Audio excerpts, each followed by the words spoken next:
Pets Add Life, your guide to the latest in pet trends, products, and the joy of the human-animal bond, with Kristen Levine and Chris Bonifati, powered by the American Pet Products Association and Dog TV. Hello, everybody. Welcome to another episode of the Pets Add Life podcast. I'm Chris Bonifati, joined as always by the outgoing and optimistic Kristen Levine on this wonderful election day. How are you doing today, Kristen? Oh, I'm doing great. And as you said, we're recording this on election day. I early voted this year. How about you? I did as well. Yeah, it was Connecticut's first year doing early voting, so I had the opportunity to vote on a weekend, which was awesome instead of having to deal with long lines in the morning before work on election day. So that was great. My vote is cast. I've performed my civic duty, made my ancestors proud, and all that jazz. Right, and we don't have to wait in any long lines today. And I'm really excited about the show today because we have two really kind of topically relevant guests, but very uplifting and bipartisan type of guests. So I think it'll be fun. We understand today is probably a divisive and nerve-wracking day for everybody out there. So we're going to try and add some levity. I don't want to spoil too much, but we're going to be keeping a little lighter on today's show. But as always, we're going to bring you two guests. We're going to tell you two great stories. We're going to recommend two amazing products. And at the end of our show, we'll answer two questions from our wonderful audience. How's that sound, Kristen? It sounds good to me. Yeah, that sounds like a show. So without further ado, let's jump into Storytime. Kristen and Chris present Storytime. All right, my story today is it's really about it's an ongoing story with somewhat of an update. As our listeners know, everybody knows about Hurricane Helene that tore a 500-mile path of destruction from Florida up through through western North Carolina, which is where I live. Fortunately, we didn't have any damage at our place, but it's been pretty devastating for our community. And the story that I wanted to share is it's an uplifting one of all the people, the organizations that have come to the rescue of the animal shelters, the people who have been displaced from their homes, people who've lost their pets, or stray pets that have been separated from their families. It's just been an overwhelming effort by so many groups. I just wanted to shout out a couple: the Bissell Pet Foundation, ASPCA, Best Friends, and countless numbers of communities all around the country. Animal shelters from communities that have opened their doors to pets that have been that were either in shelters here and could no longer, stay in those shelters. Donations are coming in from everywhere, and I just wanted to highlight this because when I Googled this story just to kind of find out what was happening in the past, week, really the news stories stopped about 10 days ago, and this is a story that is going to continue for many months and years to come. For example, the Brother Wolf Animal Shelter, which is the main animal shelter in Asheville, North Carolina, was completely wiped off the face of the earth. It was completely destroyed. Fortunately, the 150 animals that were at the shelter were evacuated the day before. So that is a wonderful, silver lining. But I just want people to keep the people and the pets of these devastated areas top of mind. What they need most now is monetary donations to rebuild. So maybe we'll put a couple of those groups in the show notes. So if you feel so inclined to make a donation, you can do so. But anyway, just thank you to all the people who have come forth to support through donations or volunteering. And just please keep in mind that it's going to take quite a while to rebuild. Yeah, absolutely. It was, you never think living in Appalachia, essentially, that you're going to have to deal with a hurricane, and the weather's changing. Mm-hmm. I would say slowly but surely, but it's kind of just surely. So, no matter where you are, if you're anywhere on the East Coast, it's good to have a plan. Remember to take care of members of your community. When you see a community in trouble, lend a hand if you can. Mm-hmm. So if you are capable of either donating or if you're in the area capable of volunteering, Kristen, I think it's a great idea. Let's get some of those organizations in the show notes in case we have any wonderful people listening who want to volunteer their time or their hard-earned money. Yeah. Okay. How about your story, Chris? Well, my story is a little lighter. Good. But it also kind of has to do with flooding. So this is a very New York story. This is I love these little pieces of New York story. And this is very Brooklyn as well. So there was a fire hydrant that flooded out, right? That happens all the time in New York. The water line breaks. And, you see in TV and media all the time where the fire hydrant bursts wide open, sprays everywhere in the summer. Everybody has a good time. That's really not how it happens. It usually just sort of leaks out the bottom and floods. Well, so there was this leaky hydrant that the city wasn't fixing. So a group in Brooklyn decided to fence in the flood with some stones and cement. And they created what they called a gorilla goldfish aquarium. So, I mean, it's absolutely insane. I'm looking at the picture, and they set up an aquarium. I mean, with the plants, with the little details. They stocked it with some goldfish. They had gravel down at the bottom all around this fire hydrant. The community rallied around it. They took turns sort of watching, taking care of the fish, answering people's questions. It popped up on Google Maps for a bit as a tourist thing, and tourists were coming to see the gorilla goldfish aquarium. Now, unfortunately, the latest update is that it has been shut down because they did fix the fire hydrant finally. But this is the most New York form of protest I have ever seen. If you want something fixed in New York City, what you have to do is have fun with it being broken. Right. And then they'll come around it into an attraction. And say, no, you can't have fun. No. This is too uplifting. This is too cute. But it was up. I want to see if they have in the article how long it was up for. I think it was about a week. And now, of course, it has turned into a memorial site with people bringing flowers to the fire hydrant. But I just think that's such a fun little New York story. I mean, you've heard weird things about the perpetual stew and things like that, and all these weird things they do in Brooklyn. So that's another one. It does say here in the article that the city did give the people who set it up a chance to come get the fish, so they didn't just kill that was going to be my next question. Yeah. They did come scoop up the fish and put them back, and I assume these people probably either took them from a pet store or their own personal aquariums or something. So all the fish are safe. We don't have to worry about that. But the Bed Stewie aquarium is no more. Oh, I love it. That's a great story. Trying to keep it light on election day. Just trying to keep my own mind straight as we get through this very busy day. But I believe we are now going to welcome our first guest. So let's go ahead. Beyond the Leash, exploring the untold stories of pet passion and professionalism. So we are joined now by Andrew Hager, the historian in residence at the Presidential Pet Museum and author of All American Dogs, a history of presidential pets from every era. His work delves into the fascinating tales of presidential pets, focusing on the dogs that have roamed the halls of the White House since George Washington's era. Andrew's passion for history and pets shines through as he explores how these animals have influenced presidential life, campaigns, and even American culture.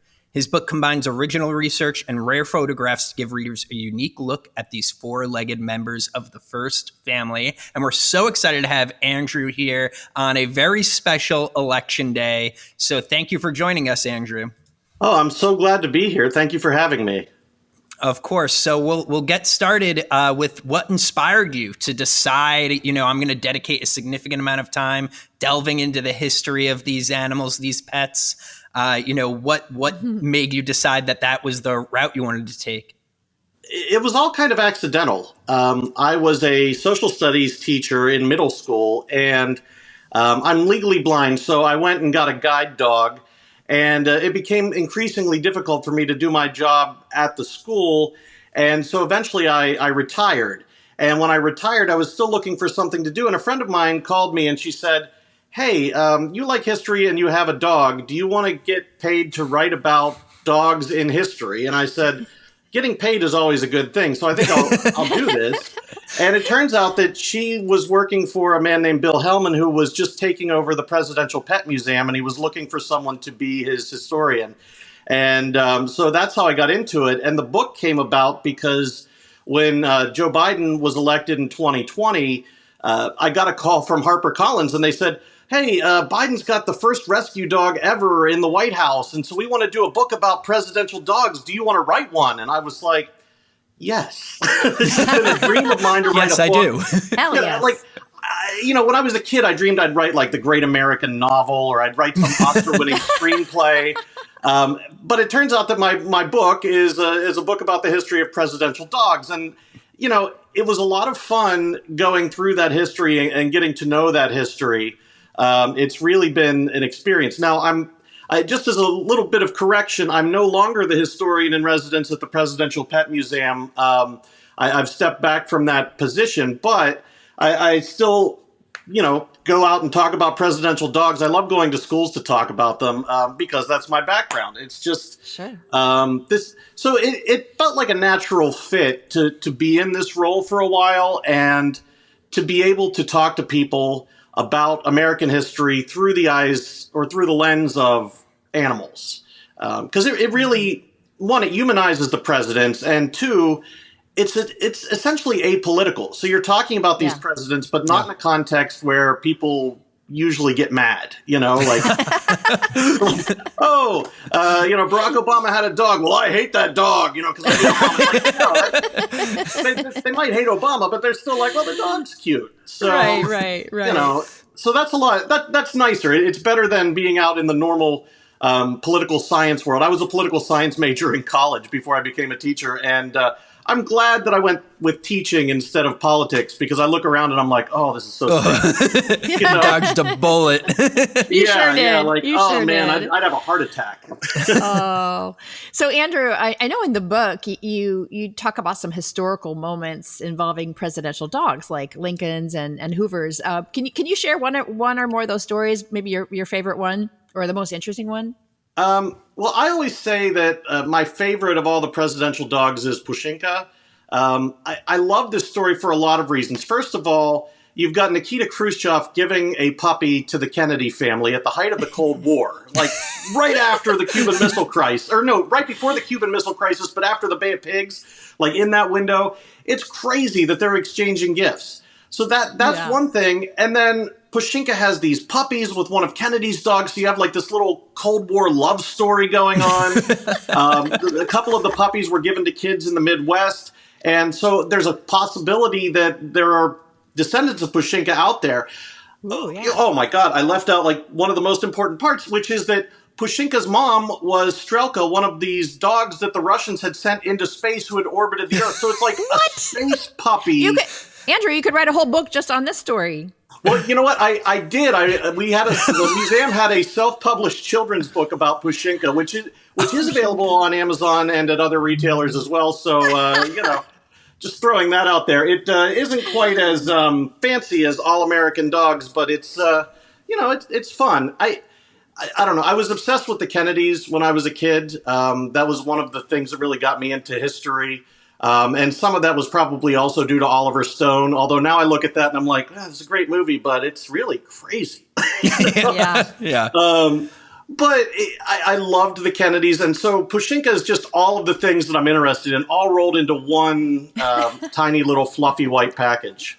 If you were to tell me that Pushinka's story was fiction, I would believe that it was fiction before I believed that it was an actual thing that happened in our history. Yeah, I mean, it sounds like something that would be in like a Disney cartoon or something. Right, like and this. I'd be like, that's too over the top. We got to keep the story more grounded, people. Dial it Nobody's down, going to Pixar, believe that. Like, don't. Yeah. So speaking of the relationship between the presidents and their animals, certainly just in the general population, the type of relationship we would have with our dogs has evolved greatly from them being companions to truly being part of our families. When you look back on the total history of the United States and their presidents, Do you see that same type of change? Presidents really becoming more close with their dogs, treating them more like family rather than just companions. I mean, you can trace the history of Americans' relationships with pets through the presidents. I mean, you start off with George Washington. He has hunting dogs, and he's running a breeding program, but he's very interested in just getting these specific kinds of dogs to do specific things. And he did have some pets around the house, but they didn't have flea medication and things like that. So most people didn't keep dogs in the house, except maybe in the winter if you were in a colder climate. But as you go through, you get to Lincoln, and now he's starting to bring his dog into the house. And when he left Fido in Springfield to go to Washington, because Fido was a little too anxious to go to the White House, some dogs are like that. You can see that with Biden's dogs. Lincoln leaves his dog behind, and he leaves a letter to the person he's leaving the dog with, and it says, you can't punish him for bringing mud into the house or jumping up on your couch. I mean, Lincoln's starting that really more, I guess what we would call a progressive trend toward animals. And then you get into the 20th century, and you really do have more of a relationship like that developing once you get to the Kennedys and their dogs, or Gerald Ford and his dog Liberty having puppies in the White House, until you finally get to the Bidens and Obama, and they really are, I think they really do see the animals as part of their family. And the animals are still working in some sense, because if you talk to people who were in the Bush administration, for example, the George W. Bush administration, they'll tell you that Bush used to go out and play fetch with Barney, and that was a way of relieving stress in the middle of all of these things, Hurricane Katrina, 9/11, like all this stuff that was happening. Presidents need to chill out sometimes, too, and take a load off. And petting your dog and playing fetch with your dog or whatever, that's a way to really ease out of the day and, lift some weight off your shoulders, because you've got a lot going on. Yeah, for sure. So, Andrew, do you think that presidential pets have actually influenced campaigns or public perception over the years? Yes. Well, and I can cite a couple of examples. The most famous is the Nixon Checkers speech in 1952. Now, some people think Checkers was a White House dog, but Checkers never made it to the White House, unfortunately, because Nixon got Checkers in 1952, but didn't make it to the White House till 1968. But Nixon was going to get kicked off of the Eisenhower campaign. There was a scandal involving finance and inappropriate gifts, or alleged inappropriate gifts. He goes on TV, makes a speech about how he didn't do anything wrong, and at the end he said, well, we did get this dog from a supporter, and we're going to keep it. And, it just kind of won over the public. And suddenly the Eisenhower campaign gets all of these telegrams saying, don't get rid of Nixon, keep Nixon. And so we kind of have Checkers to thank for the next 20 years of American politics, for good and ill. Because I don't love Nixon, but he did do some things that, like creating the EPA or opening relations with China that are, valuable. And so I guess thank you, Checkers. But, you mentioned Herbert Hoover earlier, and Hoover's campaign was one of the first to really use a dog in campaigning, in the sense that Hoover was seen as kind of a cold bureaucrat. People didn't have warm feelings toward him. They thought he was really smart and really good at what he did, but he's a bureaucrat. So they put out campaign posters of him and his dog, King Tut. And that they printed tens of thousands of these things. And while we don't have direct scientific evidence that swayed the election, you have to feel that if a campaign is going to invest that much money and time into something like that, it's probably going to pull a few votes, Yeah. So I think there have been examples of that. Now, our current presidential race, neither Vice President Harris or former President Trump has a dog, or a pet. So we're really in kind of, I think, uncharted territory here. I don't know that this has ever happened. I can't remember if John McCain had a pet in 2008, but the minute Obama won, he was like, well, we're getting a puppy. So they did get a White House dog. So I don't know. We'll have to see what happens depending on who wins. I don't think Trump would be likely to get a dog. It's possible maybe Vice President Harris would. I don't know. Time will tell. That's an interesting point. So you're saying it's the first time, at least in recent history, and that you could recall off the top of your head, that both candidates have no pets going into Election Day. Yeah. Usually, you start seeing it in the primaries. Like people will bring out their pets when they're campaigning in the primaries. Elizabeth Warren had selfie lines for her golden retriever. And, I would get a selfie with Elizabeth Warren, but yes, I would also want a selfie with her dog. Right. It's good advertising. And I always thought it was cool that Pete Buttigieg had rescue puppies. And I did think it was great that Biden had fostered Major and, they had taken in a rescue dog. Like, those are the kind of stories that it's not going to switch your vote, especially in a general election, because the issues are too different between the parties. But I don't know, if you were in a primary and you were having trouble deciding and the policies were all pretty similar, it might be the kind of thing where it would sway you just enough to be like, well, that person seems like a nice person because, look, there they are with that dog, and I have a dog, and, they're just like me. Well, I mean, just in our day-to-day lives, I don't know about everybody else, but I don't trust people who can't get along with animals. And I don't mean like animals or love animals, but like, if you walk in a room and all the dogs just suddenly, arch their backs and their fur sticks up and they growl a little bit. Yeah. I don't know. You've just got that aura of, I don't know about you. I don't know about you. They know something we don't. Yeah. That's such a prominent cultural trope. Like, you see that in movies too. Like, I remember there was a movie where Zac Efron played Ted Bundy, and the first time we get an inkling that he's bad, like, they go into a animal shelter and the dogs all start growling at him, and the woman's like, I don't know why they're growling. But we as the audience are like, because he's Ted Bundy. Well, because he's Ted Bundy.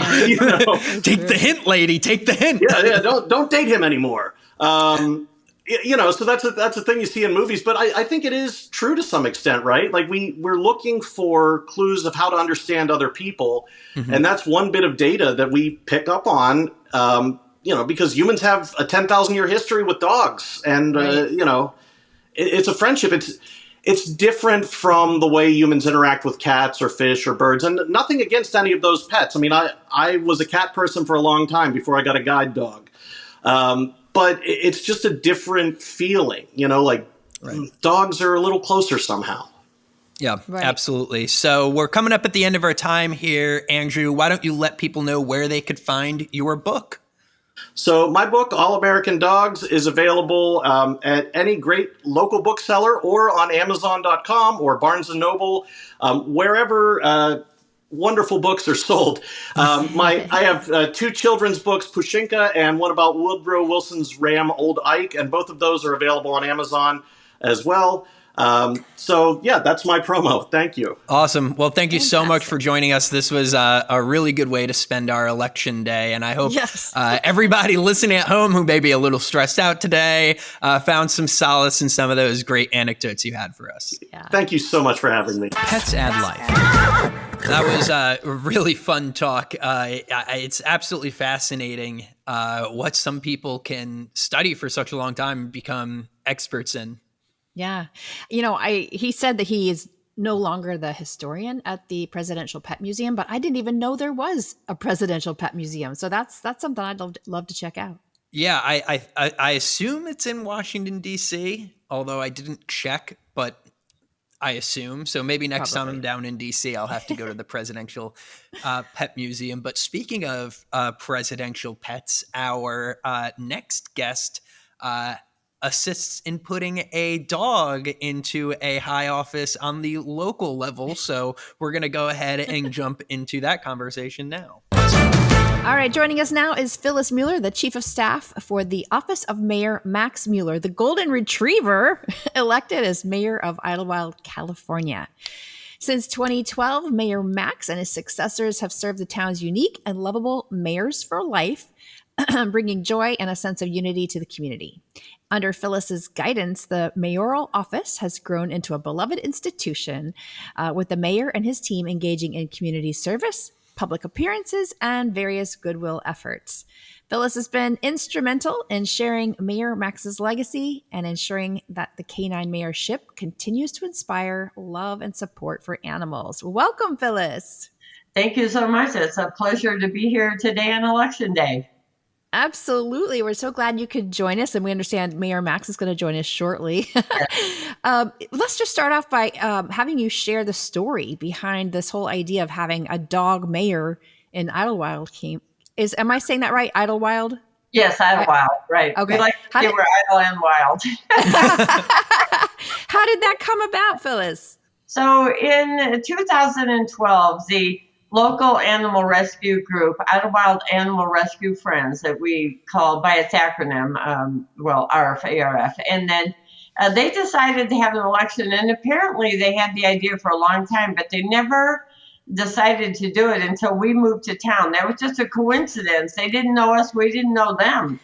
But when I heard about it, they decided it would be fun for Idyllwild to have its first mayor. But we're an unincorporated town, so no human was allowed to run in the election. But if you were a local resident, you could run your cat or dog, and you paid with your dollars. It was $1 a vote. But because all the money went to help animal rescue, we were allowed to vote a lot, and it was promoted as the election you can buy. And when my husband told me about it, I knew I really wanted it. And so I told my husband, we're going to win that election, and we did. We campaigned harder. We generated more votes than anyone. But my husband and I are also passionate animal rights activists, and so we wrote a $20,000 check to Animal Rescue as well. That's so amazing. That secured our position. I didn't know if I would win, because there was another lady who went into them and said, how much will it cost to buy the election? And when we looked her up, we found out she was actually really wealthy. My husband and I are just passionate animal rights activists. So, and then got the mayor joining here. Hi, buddy. There he is. Mayor Max is Mayor joining us. Max. Oh, he's so beautiful. Isn't he great? And my husband's going to hold him for as long as you want to see him. Oh, he looks very mayoral. Yes. He is. He's very regal. He knows he's the mayor. We have a hunch he may be the reincarnated Mayor Max II. I mean, it's uncanny, but he was being very mayoral as a puppy. So, love you, buddy. So isn't he how great? He is great. I have a question. What are some of the mayor's responsibilities around town? Sure. Well, one of the things that he does is he comes out in the public every day, but he does hundreds of events every year. He's a very good fundraiser, and we're a nonpartisan, non-political office, so we don't take sides on issues, because if you ask him how he feels on an issue, you're going to hear crickets. But, so we just do kind and loving things that a dog can do. And so, But if he's at a nonpartisan, non-political charity fundraiser, more people will come to the event, and it generates more funds for the event. But they also go to hospitals, schools, nursing homes. We do, when I say hundreds, I really mean thousands of events. Wow. And so he's very busy. He works every day, and we never say no to a visit. And my husband and I were gone for 3 days recently, and we just got back last night to celebrate our 40th wedding anniversary.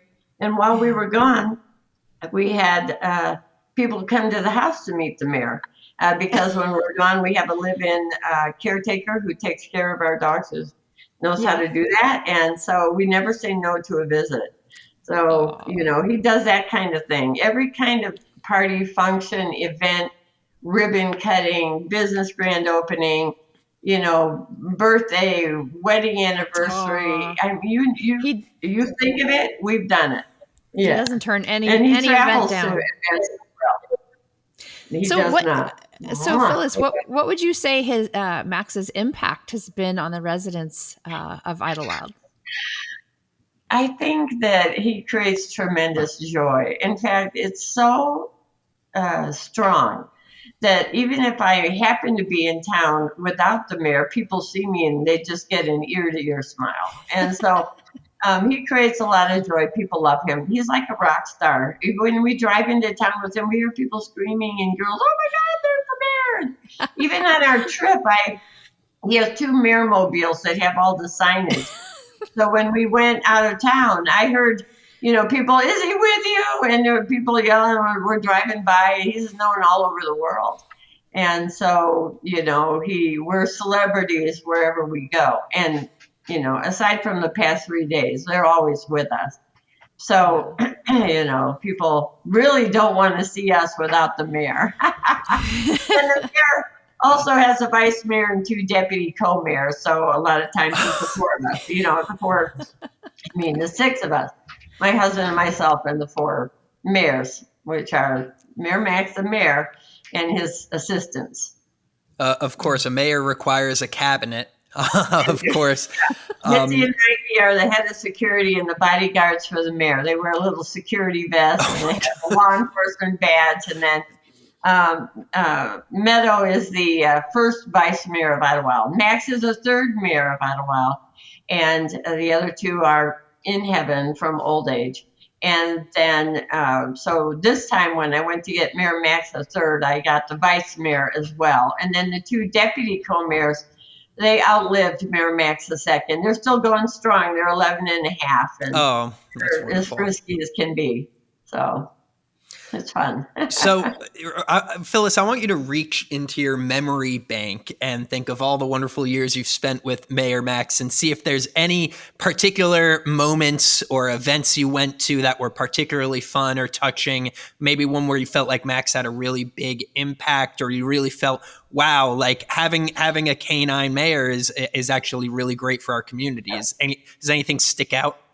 Yeah. Mayor Max II was so well behaved, he could lie on a hospital bed and comfort the dying patient and create even some joy in death. And it makes me cry to talk about it, so I'm moving right away from that.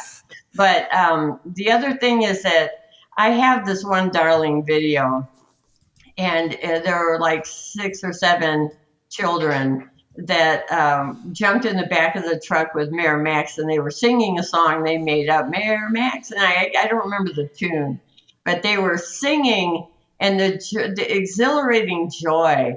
In fact, in the last year that Mayor Max II was alive, it was the first time I ever put a picture on the cover of the calendar we do every year that was children surrounding Max in the back of the truck with their arms around him, and the joy on their faces and the joy on Max's face. Mm-hmm. It's really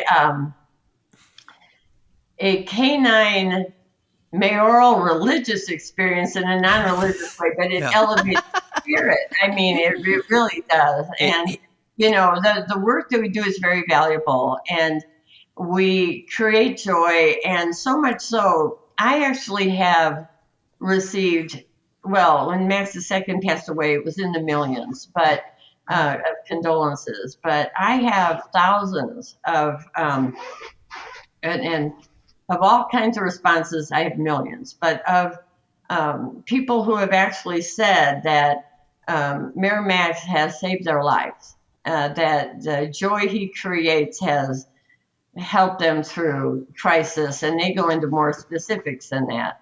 But the joy that he creates, that they come into our website and they start their day. Some parents tell me they start their day with their children on the mayor's website, and they read them what are the daily activities. Because I believe that positive energy leads towards life, and negative energy goes in that opposite direction.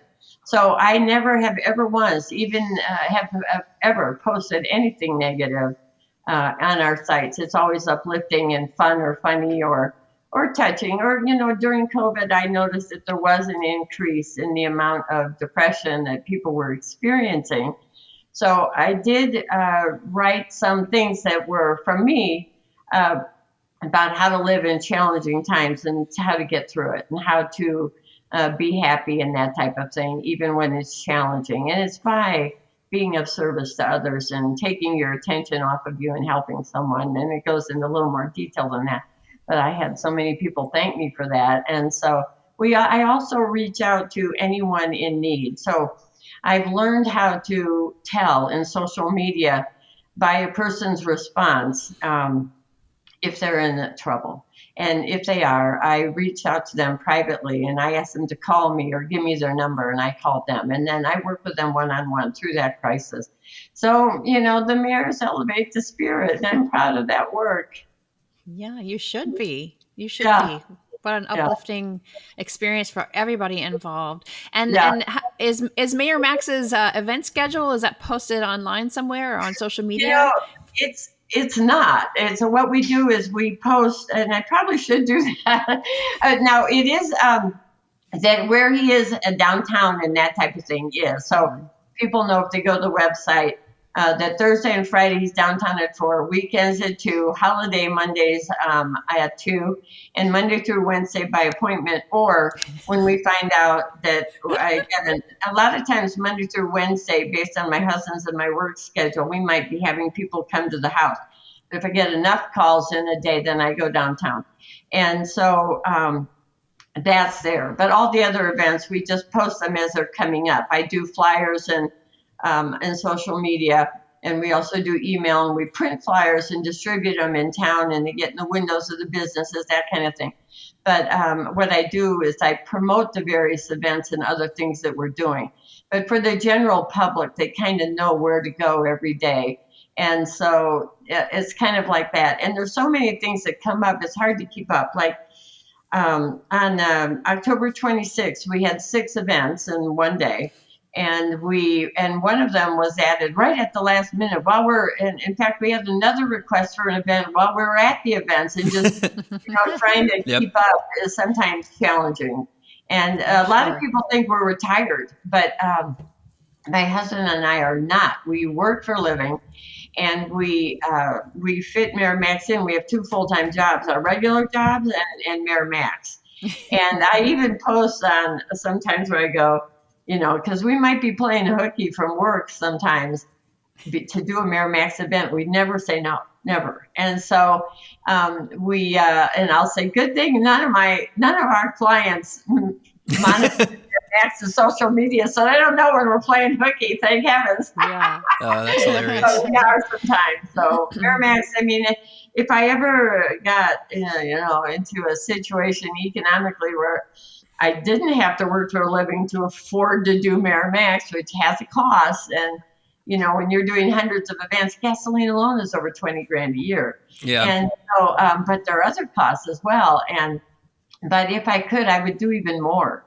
I would be doing our 80 plus hours a week would all be Miramax and, kind of thing. Because it is a labor of love for me. And Absolutely. So, yeah, we love doing it. Well, Phyllis, we're coming up at the end of our time here. I just wanted to say thank you for joining us, and thank you for giving us a shining example of what a politician should be. We could all be a little more like Mayor Max. Mayor Max. I think so. And do I have time to say one more thing? Of course. Sure. Okay. That if I told people in town that I'm the mayor and come and see me at 2:00 every day, I don't think anyone would come. But if I say Mayor Max is going to be downtown at 2:00, hundreds of people come. Yep. Yeah. Sometimes on an event day or tree lighting, that kind of thing. And so, that, and because we reach out to people and we do so much loving work, I do feel that it's not only valuable what we do, but it helps so many people. It is a valid way to do politics. Absolutely. Yeah. And a great example of how pets bring us all together, despite our political differences. And, that's right. He's got friends on every side of the camp. I'm sure he does. I'm very popular. Please thank Mayor Max for us for making an appearance here on the Pets Ed Life podcast. And thanks for joining us today. Well, thank you. I appreciate it. Kristen, I have an important political statement to make. What was that? I will be voting for Mayor Max for the rest of my life. I don't know how if I'm allowed to or how it works. I know that there was like $1 to vote. I've got $1. I've got $1. I'm voting for Mayor Max. Well, you're going to need a lot of money if you want to swing the election to another candidate, because maybe I'll form like a pet president super PAC. And this is how I get rich. If everybody else can do it in America by swindling voters, why not me? Right? Why not me? But I think it's great that it's an unincorporated town, so there really isn't a need for a mayor. We looked up the population of Idyllwild. It's like 3,500 people, and they have this wonderful dog mayor. It just seems like a simpler, more joyous type of experience than what I get here in Connecticut. Are you moving to Idyllwild? You know what? No, but I'm considering it. The product of the week. It is time for the product of the week, and so for my product, I'm kind of combining a little bit of fall and a little bit of healthcare and wellness for your animal. We're a big pumpkin spice house. I've got that good old Nespresso machine, but I've got the pumpkin spice zero sugar syrup pump that I got from TJ Maxx, of course. Nice. That's the only place I could find the full-size ones with the pump. So we love some pumpkin spice. And wouldn't it be awesome if your dog could also enjoy some pumpkin spice? And what if your dog had an upset stomach or was having some loose stools, or they were doing the butt scoots on your favorite rug, trying to itch their private parts? Well, those are all signs typically of some anal gland issues, which is something we usually don't talk about because it's gross. It is. But it is a problem with a lot of dogs. And luckily, there's some holistic remedies for that. So my product of the week comes from Farah Pets, and they have this probiotic, essentially a powder that you could add to a dog's wet food. And this one that they just came out with is a pumpkin spice flavor. Oh my goodness. A lot of dogs actually really like pumpkin. I think this one's more pumpkin than spice, because for people, pumpkin spice is actually no pumpkin. It's just like it's cinnamon, nutmeg, and sugar. Right. But I think this one is really pumpkin, because pumpkin is actually really good for your digestive system for people and dogs. It's full of fiber. All those squashes, really good at keeping you regular. So this is an enhanced powder that uses pumpkin and other holistic ingredients. It's going to help bind up Fido, keep things a little more regular. Everything that Farah makes is well reviewed. This one here, 2.5 ounces, which is good for if you have a small dog, quite a few different. Because it's the number of scoops you use is based on the weight. Right. So if you have a small dog, 2.5 ounces is going to last you a while. If your dog's over 60 pounds, you're going to be buying this quite often. But they're offering it for just $30. It's a great additive for your food if your dog's having any digestive issues. If their tummy's upset, or they're asking to go out more than usual. Especially with winter coming around, you don't want to be walking that dog more than you have to out in the ice and snow. That's true. So go ahead and check it out. The link to the product will be in our show notes. You know what would be really cool, Chris, is if when your dog does their business, it came out smelling like pumpkin spice. That would be great. That's not the world we live in. That's unfortunately, that's not the reality. Yeah. There's actually a disclaimer on their website where it says your dog's stools will not smell like pumpkin spice. They have disclaimed bummer. that. It just is what it is. I think I'm going to try that, because we do give Tulip pumpkin quite frequently. She loves pumpkin, but I think that's a really great product idea. Did you say Farah? F-E-R-A? Yeah, it's Farah. Farah. Okay. Yeah. All right. And we'll have a link to that in the show notes. Yep. What about you, Kristen? Okay, so my product of the week is, I'm not trying to bring us down. This is actually a very uplifting story, but it's about a pet grief product.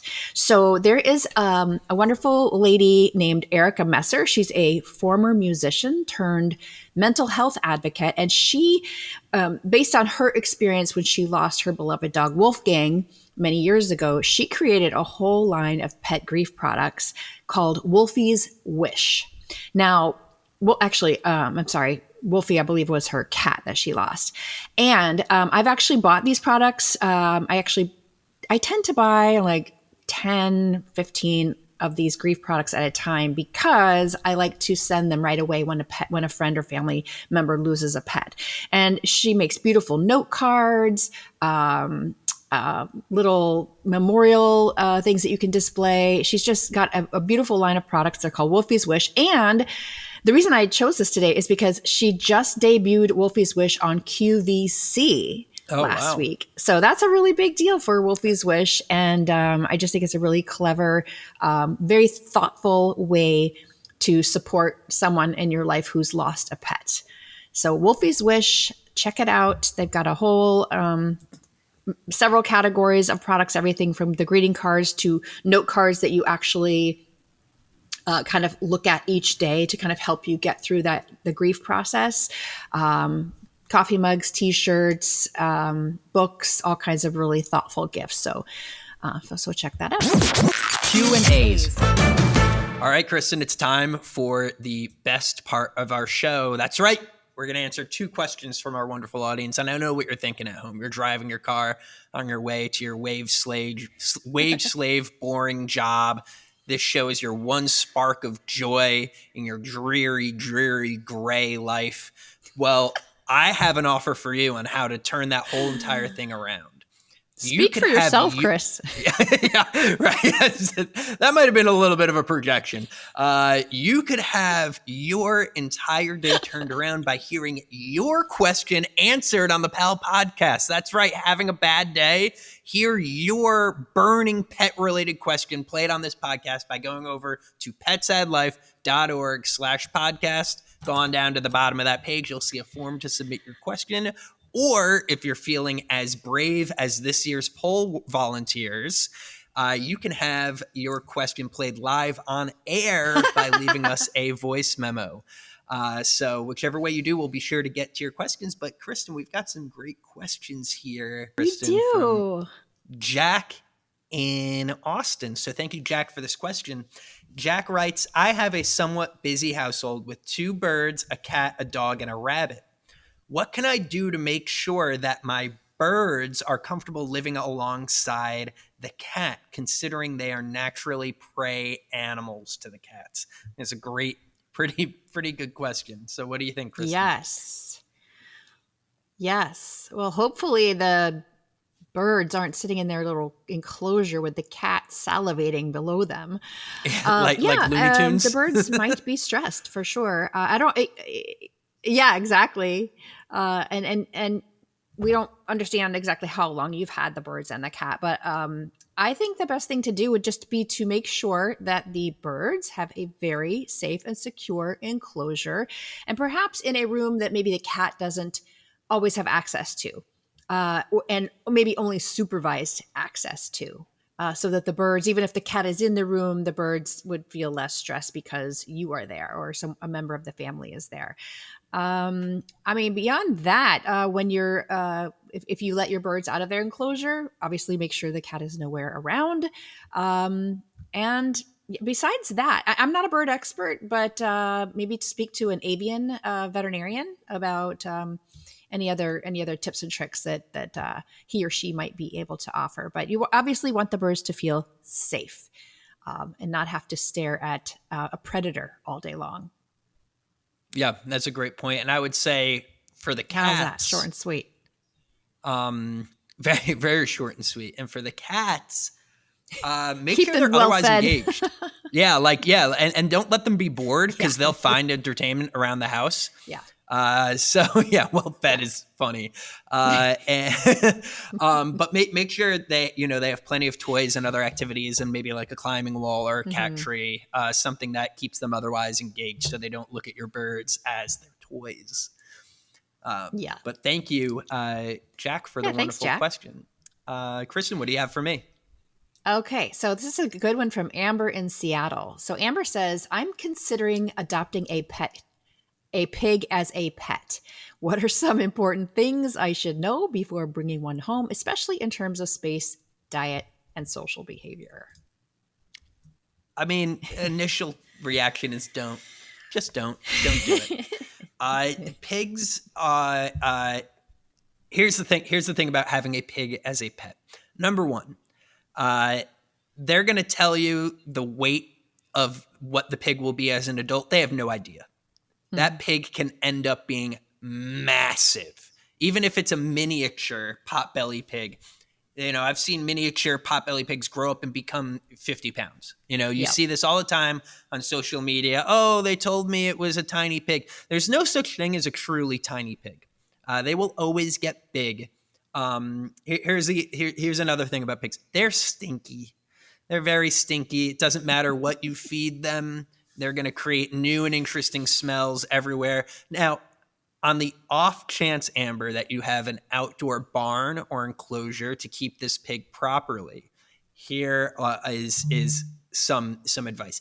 Pigs are very intelligent, and they can get bored. So if you want to look for similar toys to cat toys, maybe give them the opportunity to hunt around for their food. Pigs are often used as truffle hunters because they have very sensitive noses. They like to dig and get into the mud.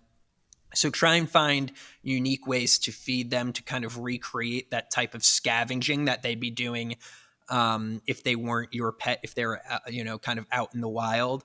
But other than that, I would say good luck. You're going to need a lot of luck. You're going to need a lot of patience, and you're going to need a lot of Febreze. Well, and I just wanted to add to that, Chris, that, pigs can live from anywhere from 12 to 20 years. So this is a major commitment. It's a long-term and you know commitment. I always worry about this, like on social media, because I know there's some really great pig accounts on social media.